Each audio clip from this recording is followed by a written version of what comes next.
Bad news never comes at a good time, whether it's a flat tire or the death of a close relative. Negative and tragic experiences happen all too often. Can anything good come from these events? The final event of Jacob's life play out in this section of scripture. We learn of his family's move to Egypt. The famine in Egypt continues. Joseph's sons Manasseh and Ephraim became Jacob's, and Jacob blesses them. The passage of time has proven Joseph right. Now what? Note the lessons available to each of the key people. To Joseph, choosing forgiveness instead of revenge, knowing that God is in control, and finding blessings in tragedy. To Jacob, seeing God keep his promises, depending on God. And even to Pharaoh, learning that God is great. And imagine how Manasseh, Ephraim, and Judah must have felt. When Joseph became a slave, Jacob thought he was dead and wept in despair. Eventually, God's plan allowed Jacob to regain not only his son, but his grandchildren as well. Circumstances are never so bad that they are beyond God's help. Jacob regained his son. Job got a new family. Mary regained her brother Lazarus. We need never despair because we belong to a loving God. We never know what good he will bring out of a seemingly hopeless situation.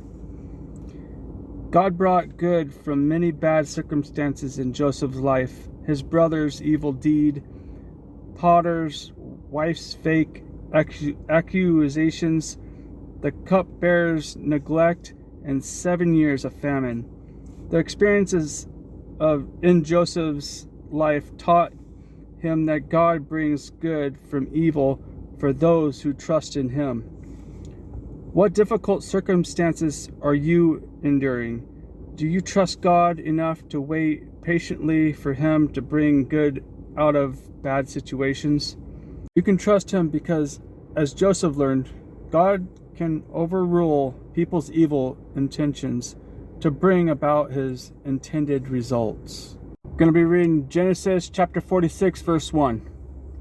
So Jacob set out for Egypt with all his possessions, and when he came to Beersheba, he offered sacrifice to the God of his father Isaac. We're reading Genesis chapter 50, 14 through 21. After burying Jacob, Joseph returned to Egypt with his brothers and all who had accompanied him to his father's burial. But now that their father was dead, Joseph's brothers became fearful. Now Joseph will show his anger and pay us back for all the wrong we did to him, they said. So they sent this message to Joseph.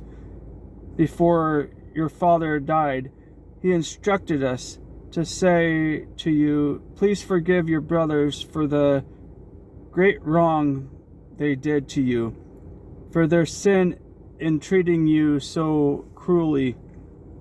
So we, the servants of the God of your father, beg you to forgive our sin.